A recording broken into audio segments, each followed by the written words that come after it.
Welcome back to Gabe Herman All-Star Sports. I'm your host, Gabe Herman. We're always here with co-host Rob. Rob, how are you doing? Good to be here with you, Gabe. Glad to be back. We are also joined by a very, very special guest, the creator and owner of Instagram account, NBA Hot Takes.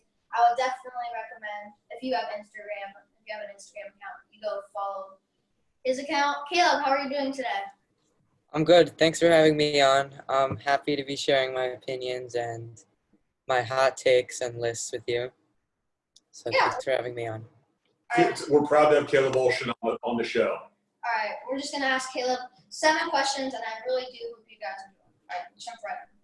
So our first question for Caleb is, when did you start becoming interested in the NBA and why? So I think I started becoming a serious fan in the 2016-17 season because I watched Game 7 of the 2016 finals where the Cavs completed a 3-1 comeback, and it was just really entertaining, and I decided that I really enjoyed watching basketball. And so over the summer, I decided I was going to follow the Knicks, and since then I've been watching as many games as I can, and I've been a big fan. I can't imagine a better game to watch than that Game 7, right, Gabe? Obviously, Game 7, in my opinion, and many other people's, is one of the most historic games of all time. LeBron, Kyrie, I miss those old days. Yeah, me too. All right, our second question is, what influenced you to make your NBA Hot Take Instagram account? So I just have a lot of hot takes and bold opinions, and I just wanted to share them with other people and get some feedback and argue with other people a little bit. And yeah, and I have I have 260 followers right now, and I just like to interact with my followers and get my opinions out there. Impressive. Any serious arguments? Yeah, well, I've had a few posts where there's a lot of comments of disagreement. I had one very controversial post where I said Chris Paul has been overrated this season, and a lot of people disagreed in the comments, and it's just fun to argue with people. And yeah. All right, so question number 3 is one I'm actually very interested to hear from Caleb.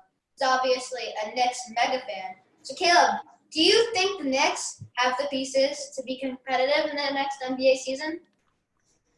So it depends on how the offseason goes. I think there have been reports that the Knicks are looking at some good role players like Christian Wood, Davis Bertans, who are both good fours and can fit nicely next to Mitchell Robinson in the front court. But then it also depends on RJ Barrett's development, Mitchell Robinson's development, and they've both been good players, but they just need to take the next step. But for now, the Knicks are not such a great team, and they're going to need to make some improvements, especially with the coaching change this summer most likely to be happening. Right now, they've interim coach Mike Miller, but they're looking at Tom Thibodeau, Kenny Atkinson. So yeah, I'm definitely hopeful that they'll turn it around and become competitive next season. Yeah. Do you think they'll be competitive yet? I think they have a shot. I really want to see RJ Barrett take his game to the next level. In my opinion, he had a pretty disappointing rookie season compared to other rookies like Ja Morant and Don Williamson. So I think for the Knicks to have a shot at making the playoffs, RJ Barrett needs to take his game to the next step. Excellent. Yeah, and I think a big thing with him is consistency, because he shows a lot of flashes, and there's some games where he'll put up 27 points on 10 of 13, but then he'll go to 8 points on 1 of 8 shooting the next game. So he just has to improve his consistency and find a middle ground to play at every night. Definitely agree with you said there. Took the words right out of my mouth. All right. So number 4. Well, let's explain Caleb's list. So Caleb makes these really, really cool NBA lists where I think one of them was where he ranked the 50 best all-time players, the 50 best current players. And if you want to see some of these lists, obviously go give him a follow on his Instagram at NBA Hot Takes. They're very interesting. I had a great time. Me and Rob had a great time looking through them. Did. Great stuff. All right. So number 4 is, if you could change anything about your lists, would you? Why? Well, I like my lists the way they are. I don't really know what I would change about them. Anything that you really struggled with in terms of, rank ordering or putting together the lists? I know it took you probably a fair bit of time to really think through and do the analysis, but any struggles you had and how you came out on certain elements? Well, one thing that I struggled with my all-time list was like weighing longevity and like peak performance, because there were some players that had a really good prime, but injuries or other factors shortened their prime and they didn't have such a long career. But then there were other players like John Stockton, for example, who had such a long and good career, but at his peak, he was never good enough to be the top player on a championship team. So a player like him is very hard to rank. And looking at current players, it's hard to rank based off of this season compared to last season, and some players are just inconsistent from season to season, so you don't know what you're going to get with them each year. Yep.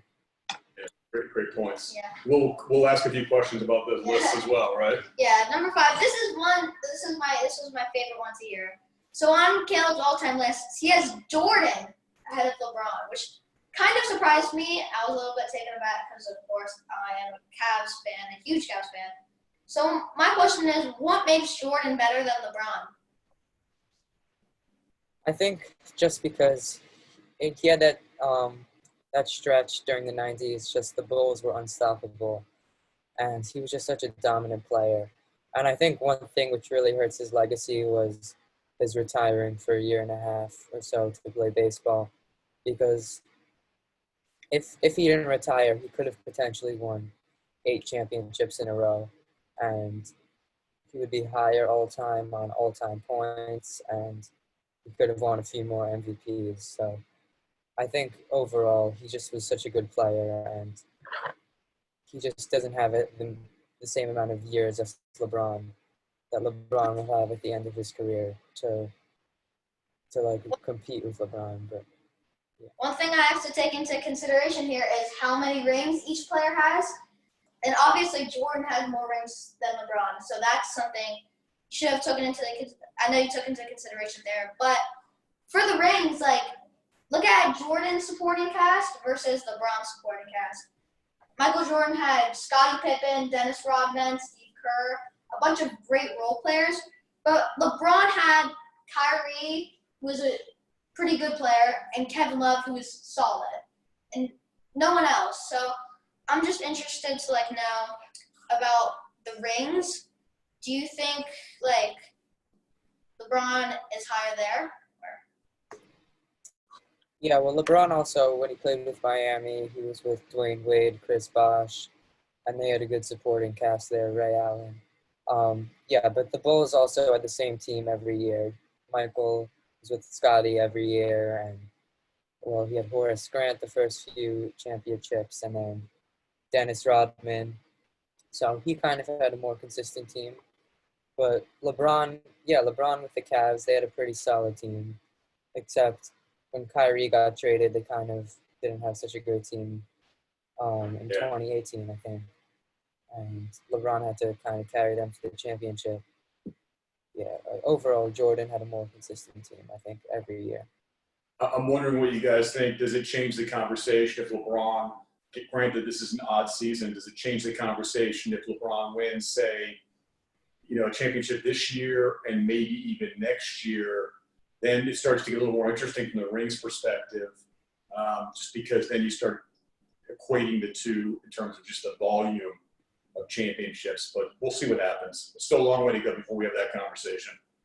Yeah. All right. So our second to last question number 6, is on Caleb's current NBA lists. He has Kawhi number 1, Giannis number 2, and LeBron number 3. So I'm just in my opinion, Giannis and LeBron are in the top 2, and Kawhi is in number 3. But what makes Kawhi better than Giannis and LeBron? Well, I think Kawhi is probably the best perimeter defender in the NBA right now. And just like his defensive versatility and his defensive IQ just make him such a great defender.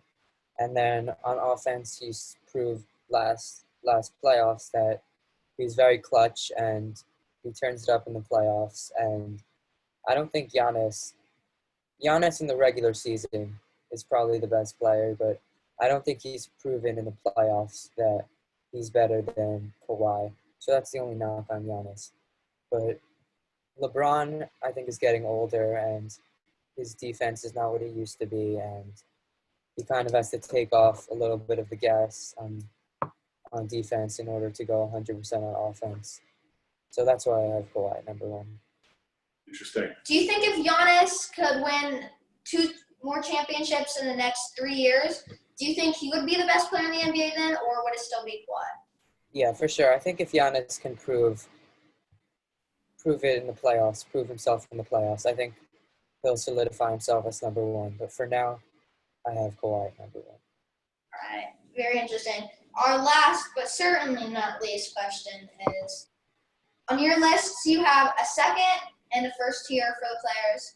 So what separates the first tier players from the second tier players? So my first tier are players that I believe, well, I'll just read the list. Kawhi Leonard, Giannis Antetokounmpo, LeBron James, James Harden, Anthony Davis, and Stephen Curry. Those are my first tier players.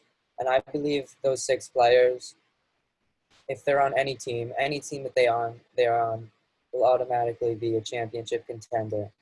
And Anthony Davis, I know the Pelicans, they weren't really championship contenders, but I think at this point in his career, any team that he's on will be a championship contender.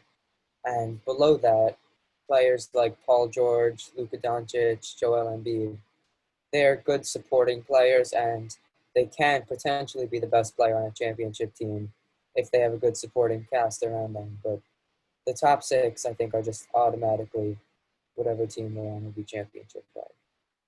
Do you think any of the second tier players have a shot at making it to the first tier in, let's say, the next 5 years? Yeah, well, Luka Doncic, for sure, within the next 2 to 3 years, I can definitely see him moving even into the top 3 in the NBA right now, or in the top next few years. Nikola Jokic, definitely, and he's lost a lot of weight. We're going to see if that's positive or negative, but he'll definitely be faster and more versatile on defense. And then guys like Ben Simmons, Zion can easily improve a lot in the next few years and jump onto that top tier. Guys like Zion and Luka, they have a shot at being very, very good NBA players. And I say players like Luka and Zion really do have a shot at making it. I know this is maybe a little bit of a stretch, but when you look at those Hall of Fame players, they have the same type of skills and rookie careers. So I really think these players like Luka and Zion and Ben Simmons are really going to blossom in the next couple of years and be in the top tier of NBA players. Could not agree with you more.